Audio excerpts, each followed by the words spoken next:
Facing the fall, Clay County students return to class as we know tomorrow. The school board is not require masks in school or on buses, as we learned. Superintendent David Broskie is joining us now on the phone right now. Good morning. Thanks for being with us. Hey, good morning. Glad to be here. So as we know, the CDC recommends masks for kids in class. The governor has made it very clear, Superintendent, that he does not want a mandate. Are you worried about students and teachers getting COVID as you start school tomorrow, given the fact that masks are not required in Clay County? That's true. In Clay County, masks are recommended and highly encouraged in our Smart Restart plan. But I would also add many mitigation strategies are in place in order to keep our students safe. Everything from individualized school plans aligned with their unique circumstances of each school site, a monitored campus, maximizing cafeteria space, free screening of students, electrostatic sprayers, and the list goes on and on. We're going to do our very best to keep everyone safe, and we're looking forward to kids getting back. I know the kids are probably very excited about seeing their friends, certainly. And the parents are excited, too, by the way, to have their students go back. I'm sure they are. Give them a little more free time maybe during the day if they stay home. In the meantime, let's talk a little bit about what parents and the students can expect when the kids head back to class tomorrow. For example, will there be, can you explain some of the PPE that will be available, if any? Are there going to be any barriers on desks, things of that nature? No barriers on desks. We basically have many of the mitigation strategies that we had last year. The only notable change is the fact that they're recommended and highly encouraged, but not mandated face coverings. So we will have PPE for those people that want a mask but don't have one in their possession. We'll have those for students, but we've never had the desk shields last year or this year. And let's talk a little bit, if we could, about busing, too. I know that that's one of the #1 questions frequently then that all school districts receive is just where their kids need to be. Setting that part aside, when kids get onto the bus, will they be socially distanced? How often will the buses be cleaned? Those kinds of information. So, first of all, let me say that there's a hotline for parents related to transportation. So transportation questions, the hotline is 904-336-0001,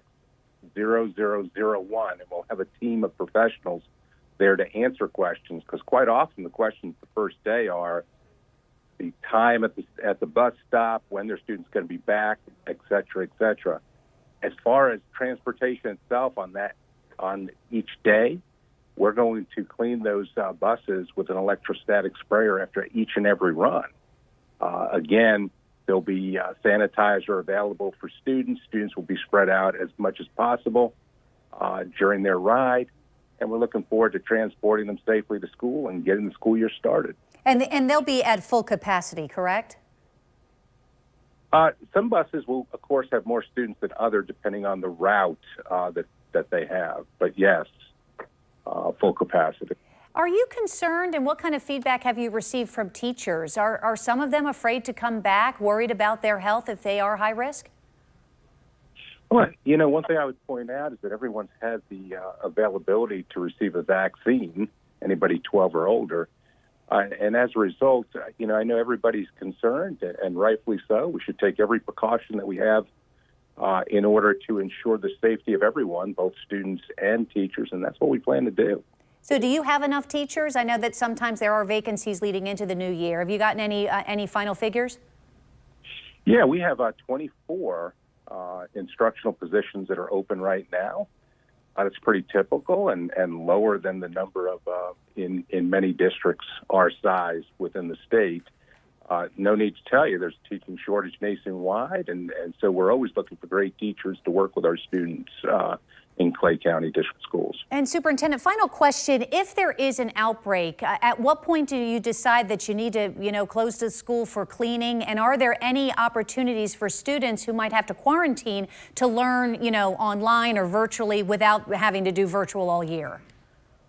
So really there's two questions there. One is, if a student is quarantined, how do they continue on with their schoolwork? We have Google Classroom as the platform that we use, which stores all of that work for students and allows the student to continue their education even when quarantined. As far as the first question was about what if there's an outbreak. In Clay County, we're really blessed to have a great working relationship with our health department, and we'll work together in order to decide if that would occur.